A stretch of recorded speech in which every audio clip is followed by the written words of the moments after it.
Вы литовский гражданин, родились в Литве. Вы литовский актер. Вы двуязычны, говорите на русском и литовском. Играете в спектаклях на русском языке, в том числе и российских, и даже советских авторов. Или, скажем, по мотивам советских авторов. Вас тревожит возможность исчезновения в Литве русского театра по воле политиков. Это то, что я знаю вас, то, как я вас себе представляю. По стандартным критериям национальная идентичность, она основана на общих культурных ценностях, истории, языке, традициях, символах. Но все это вместе и по отдельности формирует самосознание, некое самоопределение. Скажите, пожалуйста, каковы ваши ценности? С чьими они совпадают, чьим они противоположны? Что такое хорошо, что такое плохо, по вашему мнению? Вопрос понятен, вопрос непростой. И когда-то я спрашивал себя, что ж такое родиться русскоязычным в Литве, понимая ситуацию всю эту.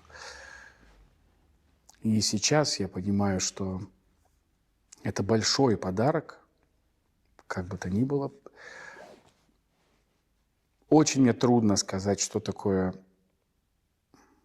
ценности на основе принадлежности какой-либо национальности, потому что, наверное, моя национальность, она не до конца четкая и ясная, поэтому никогда по национальным признакам я ценности не определял. Для меня, наверное, основные ценности, которые я защищаю, они связаны с культурой, наверное, связаны с духовным миром моим, в умении радоваться тому, что отдаешь, в отношении к женщине, в уважении к старшему поколению. И я не думаю, что есть особенная какая национальность, которая вот именно это делает, а этого не делает. Но это, опять же, по моим наблюдениям.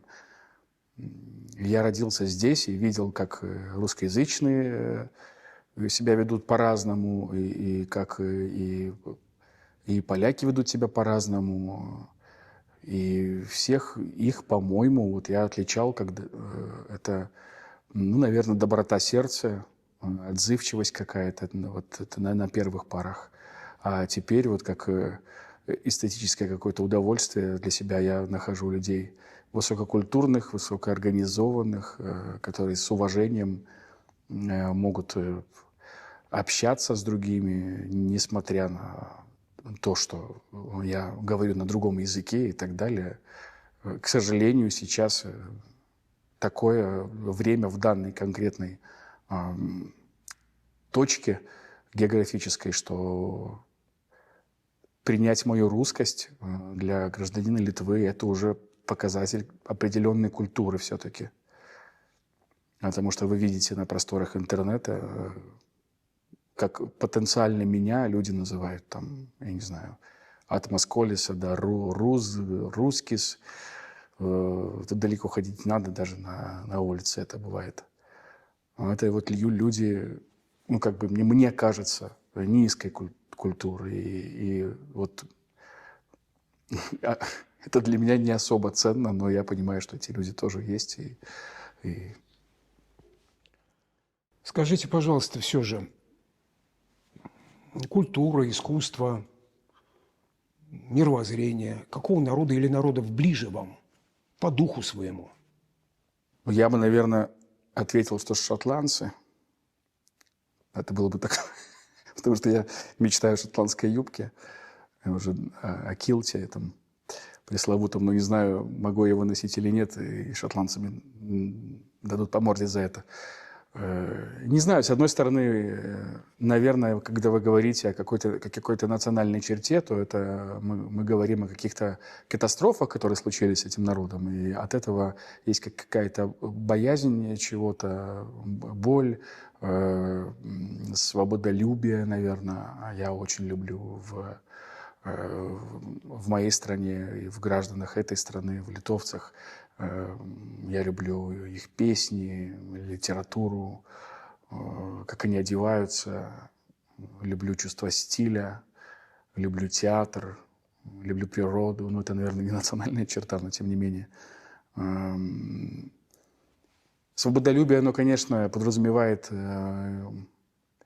не кричать о свободе, не зная, что это такое, а именно вот это чувство собственного достоинства, наверное. И мне трудно сказать, как дела с этим обстоят в России, но сдается мне, по моим ощущениям, что вот во мне эта черта русского характера, это такое уничижение себя, наверное, в большей степени, самокритичность какая-то завышенная, которая, может быть, не всегда уместна, и какое-то, наверное, стремление объединить что-то во что-то, то есть сразу взять какой-то вот не каждый по отдельности, а мы все вместе. И, наверное, это сейчас не очень принято в моей стране. Поэтому такое... Вот сейчас говорю с вами, и я понимаю, что мне нравится, что я русский литовец, так скажем. Это же все-таки уникально, черт побери. Ну, можно ли говорить о литовских русских, то есть масштабировать все то, что вы сейчас говорите? Вы и не один, допустим, такой, вы знаете других таких, и это целая общность, которая вместе уже создала или, может быть, создает свою культуру, свое мироощущение? Можно так сказать, но и да, и нет. Вы знаете, очень разные эти русскоговорящие у нас, и среди моих друзей полно замечательных людей, семьянинов, которые вот то, о чем я говорю, олицетворяют. Есть и другие люди, которые думают по-другому. Выливается это в какую-то общность. Очень стремительно, наверное, развивается наша экономика, потому что люди много работают, элементарно много работают. Даже я с вами говорю, но при этом работаю на 3 работах, потому что зарплаты не такие большие. Я тут не хочу жаловаться, что у нас плохая. Просто люди много работают, плюс еще дети. И говорить о каких-то общинах или общностях. Вот я в воскресенье был в общине православной церкви, и я видел там много детей, родителей, которые смотрят за этими детьми. Их всех объединяет, безусловно, церковь, но и какая-то еще общее уважение, что ли. Язык, безусловно. Но, наверное, тут больше язык. Я думаю, что общество католиков по соседству, если бы было, они бы, наверное, с детьми примерно так же себя вели и так же замечательно проводили время. Так можно сказать, я думаю. Вы принадлежите литовской нации, литовскому народу? Когда началась война, через 2 недели мой большой друг сказал мне: ну что, Игорь, сейчас все русские виноваты. Нечего было мне ответить на это. И потом он говорит: ну ты не переживай, для меня ты литовец. Я не скажу, что с его стороны это было очень мудро, но тут не я должен решать, по-моему. Потому что я не могу... Вот эта история с паспортным столом, когда я хотел записать себе, что я литовец в паспорт, и мне сказали: какой же ты литовец? У тебя папа русский, мама русский, ты либо русский, либо никто. Так получается, что как бы я могу сказать все, что угодно, как вот герой Ишваримас, Ивашкевича пьесы, идет у нас в Национальном театре. Он приехал в Лондон, и он будет британцем. Нет, так не бывает. Никогда мне не стать, наверное, литовцем. Наверное, и никогда не стать русским. Что-то между. Что-то между. Когда я говорю о литовской нации, я имею в виду, скажем, гражданское, культурное определение, не этническое. Я понимаю, мне очень близка и литовская нация, потому что я здесь вырос и много читал, и вообще... Не знаю, ну, наверное, так можно сказать, но, опять же, сейчас так это чувствительно для многих и почти для всех. И сейчас сказать, ну, что я принадлежу литовской нации, ну, наверное, так. Какой-то отдельной части литовской нации вот есть. Я когда-то сказал, что я aukštaitis rusas. Это, ну, как бы есть жемайтийцы у нас, дзукой, жемейчей. Ну, наверное, я где-то вот aukštaitis rusas, пускай будет так. Скажите, пожалуйста, какие события прошлого вы воспринимаете не как строчки, страницы учебника истории, а как вот буквально составляющую вашей линии жизни, как вашу личную предысторию? Вы имеете в виду события, которые случились в стране, или... Любые. Я поступил на инженерный, и там был театр Полепи. Я не могу сказать, что для моей бабули Сталин был там герой, но к Советскому Союзу у нас всегда относились нормально, в семье положительно. Моя бабуля – это ударник пятилетки, чуть ли не 5 раз, мать труда, там, ездила в Ленинград, там, медали у нее, Царство Небесное, она ушла в этом году от меня летом. И когда я вот из лона своей бабули, из этого ореола советского кино пришел в Литовский студенческий театр, мы ставили Шальтяниса сначала, это безумно сложная работа «Сукины дети», «Колес войны», где литовский такой аутентичный, что я ничего не понял почти, что читал и что сыграл. И потом год я пропустил, и на следующий мы ставили Гранаускаса, это «Кинотафос» роман. Он был поделен на 3 части, и, значит, в середине режиссер нас звал, чтобы мы сели на стуле, и спрашивал нас, что мы помним о Советском Союзе. Это был 2007 год, я так понимаю. 7 год. Это было очень интересно. То, что говорили эти молодые люди, и то, что говорил я. То, что говорил я, всегда отличалось от того, что говорили они. При этом они не говорили никаких каких-то сверхъестественных вещей о том, как было плохо. Они просто что помнили, то и говорили. Ну, они примерно моего возраста, 86-го года рождения. Там много мы там запомнить не могли, но что помнили, мы говорили. И это было и смешно, и местами такая очень десоветизация местного студенческого разлива. И это было очень уместно тогда, я думаю, что это очень уместно и сейчас было бы, если мы спросили бы стариков об этом и сделали такой спектакль. Но тогда для меня прошла моя реальная десоветизация. То есть я понял, что бабуля-то по этому поводу не парилась, она прожила свою жизнь, и все хорошо. Но я-то пришел с такими знаниями, которые никто здесь не может принять.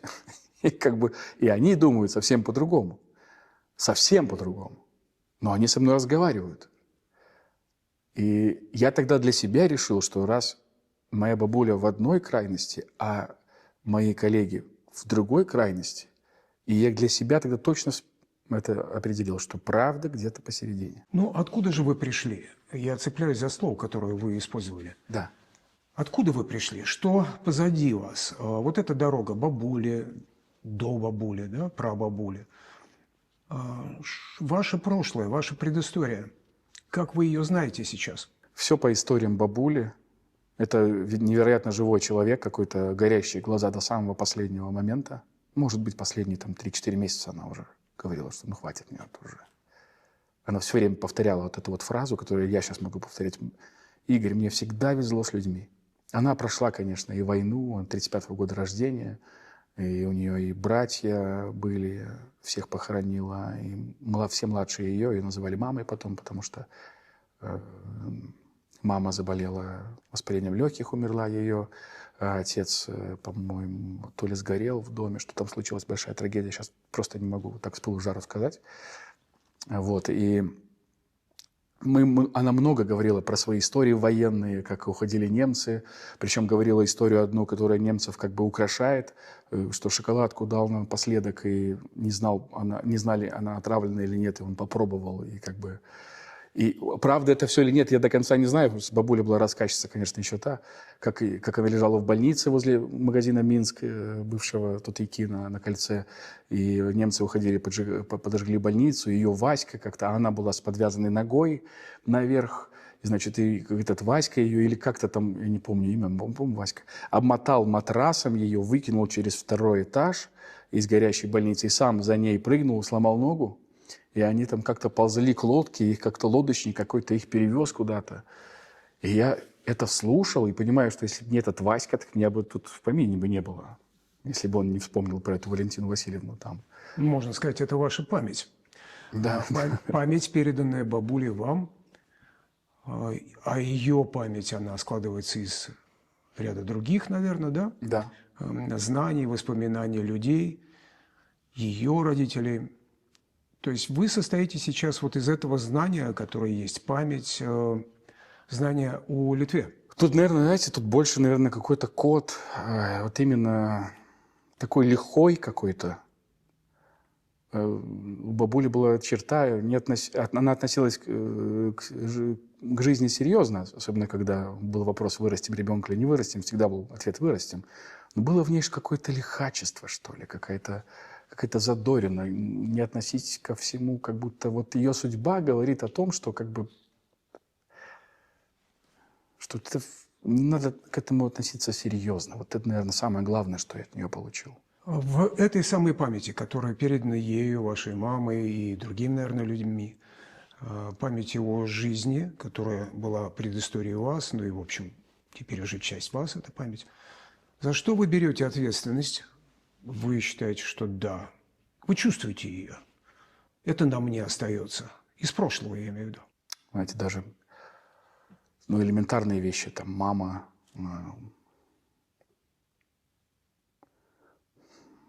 мои учителя, наверное. Я понимаю, что ваш вопрос другой, состоит в другом. Но за что, если вы скажете, что за русскую, литовскую культуру? Насколько я знаю, наверное, вот я ответственен за этот блеск в глазах бабули, чтобы он как-то передался дальше. Чтобы... Отвечаю, наверное, за то, чтобы людям вокруг было не так страшно. Чтобы было легче, веселее, наверное. Как это сделать сейчас, скажите, пожалуйста? Мне кажется, что в первую очередь не хватает это честности. И слишком много серьезности, восприятия именно себя. Вот если это немножко нам подкорректировать, так скажем. Например, в чем эта излишняя серьезность? Ну, сказать, что отношение вот к своим ценностям, ну, все защищают свои ценности, это понятно. Но нас так нагрузили слишком легкими ответами на очень сложные вопросы, что мы подумали вдруг, что мы все знаем. Вот, вы знаете, последний год Пушкина, и это есть и в дневниках, и вот ему очень не везло с современником, и что не везло, не получалось многое, что эти. Ведь он сгорел, потому что потерял отношение вот это к себе легкое. Ушла легкость, и тогда вот он ушел. Нас перепичкали однобокой правдой. И мы вдруг подумали, что, я говорю именно про пространство, где я живу и обитаю, про Литву. И мы подумали, что мы имеем право отвечать за справедливость. Это, на мой взгляд, это не очень хорошо, и это делает нас такими серьезными, и носы поднимаются такие, мы за правду, Я лично к вопросу справедливости отношусь очень... Кто мы? Скажите, пожалуйста, извините, что я перебиваю. Но я все равно себя ассоциирую со своей страной.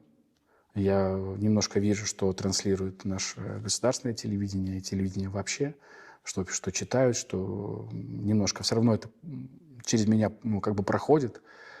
И вот эта уверенность в своей правоте, причем в радикальной правоте, меня пугает, потому что это никогда не ведет к чему-то светлому и хорошему. Мне снился, я вам не совру, 2 дня назад Якилайтис, это такой ведущий на ЛРТ, он довольно такой жесткий, спрашивает все.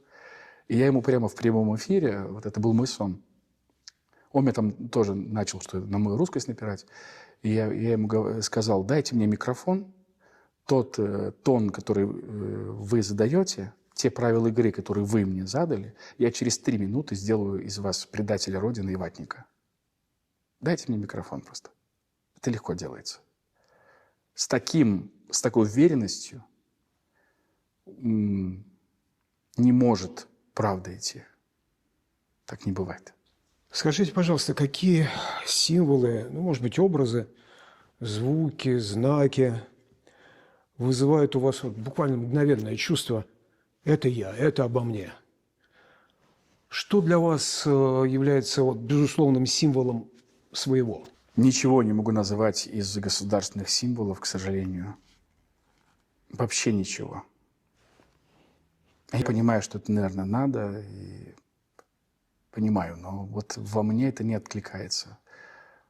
Во мне всегда откликается футбольный мяч. Я сам себе выбрал эмблему Ливерпуля, и во мне это такая странная, вот это я как будто. Хотя это, конечно, не я, это такая, сам придумал и сам играюсь. Наверное, природа какая-то. Наверное, озеро, наш пейзаж, восход солнца. Нет такого. Не могу вас порадовать ответом. Это ваше государство? Да. Да. Вы, наверное, тоже видите, как и я, что литовцы оберегают свой язык как священный Грааль. Да. Как вы к этому относитесь, вот глядя на это, в общем, с позиции русского языка, с позиции литовского русского человека? Ну, это уважение в ответ с вашей стороны или отчуждение, отчужденность? Будто язык – это вот фильтр деления на свой-чужое. Но я отношусь нормально к этому. Несмотря на то, что я закончил русскую школу, у нас был очень сильный литовский, 7 уроков в неделю у нас было. И благодаря... У меня было много учителей, но вот последний учитель, это Лорета, наша классная, так она прям меня гоняла по этим причастиям, где я был плох. Но что касается языка, я понимаю, что сейчас где-то перегибы, но страна маленькая, и надо какими-то всеми правдами и неправдами цепляться за язык. Язык это важно. Это важно, и если ты здесь живешь, мне кажется, какое-то время, то это просто с точки зрения культуры. Если ты считаешь себя культурным человеком, ты должен выучить этот язык, и это, мне кажется, это нормально. С одной стороны. Да не с одной стороны. Если живешь здесь, тем более, мне было бы стыдно не знать язык. Это точно. Наверное, некоторые перегибы есть у нас по поводу того, что сейчас политическая ситуация, что украинский язык сейчас как будто более привилегированный, нежели русский. Но мне кажется, тут вот эти перегибы, но это тоже от какой-то, знаете, вот это вот, наверное, русская черта или, может быть, советская. Нет, хотя русская, Салтыков-Щедрин об этом писал. Это выслужиться. Это вот мы вот, это политика. Что вы можете выразить только по-русски? Какие смыслы не передаются, не переводятся на литовский, по вашему мнению? Вы так думаете? Или не думаете так? Нет, есть некоторые слова, наверное, есть некоторые обороты, которые, ну вот просто в том же Розенкранце Гильденстерне очень много таких. Но нет, можно выразить просто по-другому. Если, конечно, ты эстет, коим, я надеюсь, мы с вами являемся, то есть некоторые обороты речи, когда ты, ах, как это хорошо звучит, там, я не знаю, сейчас трудно что-то. Но, в принципе, все можно объяснить и на одном языке, и на другом. Просто это будут эстетические какие-то различия. В плане информации можно донести, мне кажется, любой. Будьте добры, закончите фразу «Я русский, потому что». Я русский, потому что...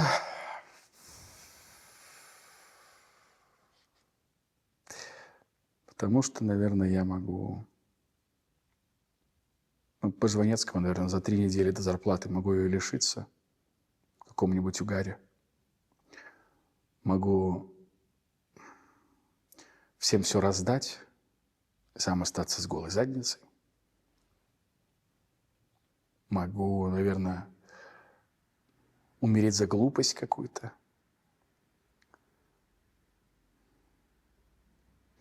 И сказал, наверное, судя по всему, глупость, потому что я русский, наверное, потому что мыслю на русском.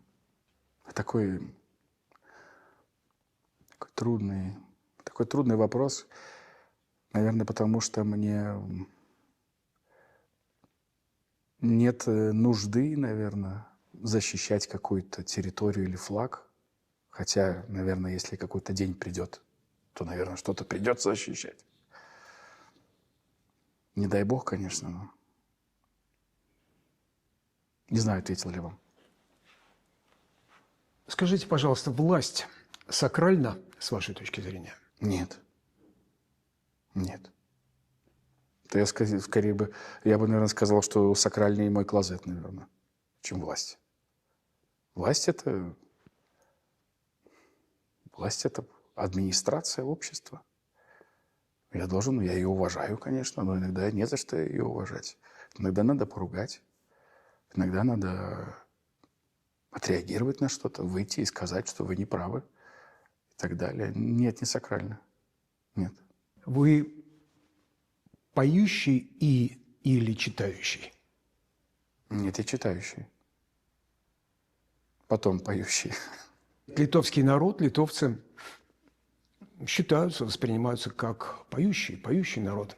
Какие литовские песни, может быть, они есть, а может быть, их и нет, какие литовские песни вы подхватываете или хотели бы подхватить? Вот просто подпеваете. Если есть повод, и «Ант калномура», и «Ой, летуви», ну, это как бы, это можно, особенно когда вдарил что-то. А вообще я пою бардов литовских, даже сам перепеваю. Saulius Mykolaitis, Daugmantas Razauskas, тот же Смурыгинес, акторы трио. Может быть, что-то еще пропущу, но, в принципе, литовские барды, они называются «Дейнамоя поэзия», это сами себя называют, но это замечательно. Замечательно. Можно ли думать, что русское понимание воли – это отсутствие границ, это в каком-то смысле бесшабашность, но вот, так сказать, полное самовыражение, полное выражение и осуществление желания, которое вдруг обуревает. Как вы говорили, что вдруг вот сделать то-то, то-то, то-то, например. Так сказать, наверное, можно, но с одной стороны. С другой стороны, я видел и другой национальности, так сказать, людей, которые тоже так делают. Ну, вот в этом пример, наверное, мы с друзьями, с моими с детства, ну, со студенчества, со школы, каждое лето мы едем на остров. Остров такой в Малеты. Для нас какой-то рай. Другое место для нас не подходит, потому что, во-первых, если люди будут нас видеть со стороны, они не поймут. А как мы будем проводить там время, мы не знаем. Мы едем туда, мы ловим рыбу, там мы что-то придумываем, потом вдруг танцуем, потом играем на гитаре, потом идем... Утонул у нас стул, мы доставали стул. Ну, то есть мы делали глупости, но мы, поскольку уважаем других людей, чтобы никто этого не видел, вот такое для себя вот как бы решили. Сказать так можно. Я не думаю, что это отличительная черта русского характера. Хотя что-то в этом есть, безусловно. Что-то в этом есть. Современный русский европеец или европейский русский современный. Кто он? Какой он? Скажите, пожалуйста, как вы видите? Он разный. Он разный, но меня более всего печалят эти люди, которые много занимаются политикой и читают ее, и историей какой-то, там по историческим фактам. Есть такой философ Лосев. Есть такая запись у него, видео, и он же старенький такой. И он говорит: мне говорят факты, факты, факты, а я вам скажу, нет ничего лживее фактов. Есть общность только, миф. Мы создаем миф, и это самое главное. Поэтому фактически эти люди, которые думают, что знают, где правда, они заблудились среди мифов, потому что правды... Все говорят, нет правды на земле, но нет ее и выше. Мне это так ясно, как простая гамма. Это Пушкин. Поэтому... И я понимаю, что это какая-то... Ты хватаешься за какую-то иллюзию какого-то строя, иллюзию какого-то вот, правоты, и ты начинаешь злиться на мир, ты начинаешь там что-то преувеличивать значение каких-то знаний, и это все заканчивается все равно раздором, и все равно какой-то руганью, и в конце концов все равно это кровопролитие. Мне скажут, ну что, а что? Ничего не делать? Нет, безусловно, надо что-то делать и отстаивать свои какие-то ценности и так далее. Но так жалко, когда эти ценности упираются только в политику. Прям жалко людей, потому что мир такой многогранный. Где ваш дом? Где границы его? Стены и границы. С одной стороны, его нет, а с другой стороны, прилетаешь назад и сюда, и как-то... А иногда даже вот стоишь возле зеленого моста и понимаешь, что от этого пейзажа уже и тошнит 30 лет смотреть на одно и то же. И понимаешь, что город маленький, ничего не изменится, от тебя ничего не зависит. А потом погода, так, солнышко. Кто-то улыбнулся тебе в автобусе, думаешь, о, нормальный пейзаж, зеленый мост прекрасный, Господи. Наверное, самое страшное, что до конца этого дома я так и не нашел. Наверное, какой-то я естествоиспытатель. Вот отдыхаю в Окштадтберрисе, хожу по этому маленькому, вот совсем крохотному городку.